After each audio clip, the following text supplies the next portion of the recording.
Есірткінің заңсыз айналымына байланысты қанша құқық бұзушылық тіркелді? Қарасора жедел профилактикалық іс-шарасы қалай өтуде?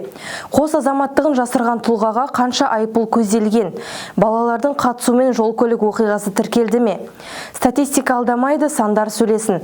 Әр дүйсенбі сайын тәртіп сақшыларының атқарылған жұмыстарына назар аударыңыз. Атырауда полицейлер ауласына 47 түп қарасора өсірген күдіктіні ұстады. Атырау облысы полиция департаменті есірткі қылмысына қарсы іс-қимыл басқармасының қызметкерлері жыл басынан есірткінің заңсыз айналымына байланысты 121 құқық бұзушылық дерегін анықтады.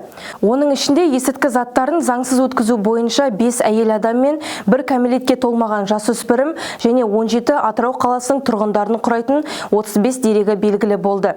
Сонымен қатар полицейлер 9 ай ішінде заңсыз айналымнан 250 келі есірткі заттарын тәркілеген.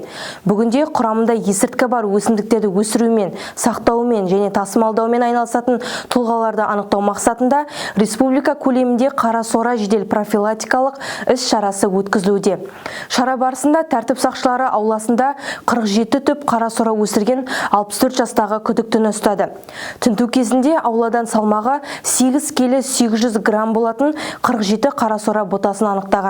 Қазіргі уақытта күдіктіге қатысты қылмыстық іс тіркеліп, сотқа дейінгі тергеу амалдары жүргізілуде.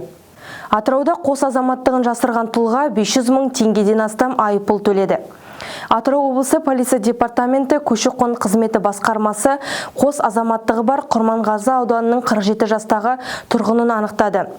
Ол Қазақстан Республикасының тумасы және 2002 жылы алғаш рет Қазақстан азаматының жеке басын куәландыратын құжаттарын рәсімдеген. Алайда 2023 жылы Ресей Федерациясының азаматтығын қабылдап, сол жылы Ресей азаматтығын куәландыратын құжаттарын алған.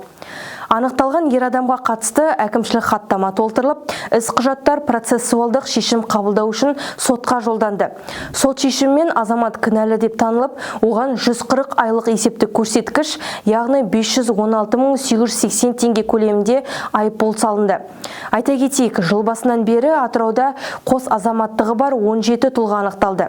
Сот шешімімен 15 тұлғаға айыппұл салынса, 2 тұлға Қазақстан Республикасы аумағынан әкімшілік жолмен шығарылған. Тәртіп сақшылары балалардың жолдағы қауіпсіздігін қадағалауды ескертеді. Атырау қаласы аумағында жасөспірімдердің жол-көлік оқиғаларынан жарақаттануының алдын алу, көшелер мен жолдарда қауіпсіз жүріс-тұрысына байланысты дағдыларын нығайту мақсатында атқарылып жатқан профилактикалық іс-шараларға қарамастан, жыл басынан бері балалардың қатысуымен 100 жол-көлік оқиғасы тіркеліп, 1 жасөспірім қаза болып, 115 жасөспірім әртүрлі дене жарақатын алған. Құрметті ата-ана, дені сау ұрпақ біздің болашағымыз екендігін ұмытпағандарыңыз абзал. Балаларыңызды қараусыз қалдырмаңыз.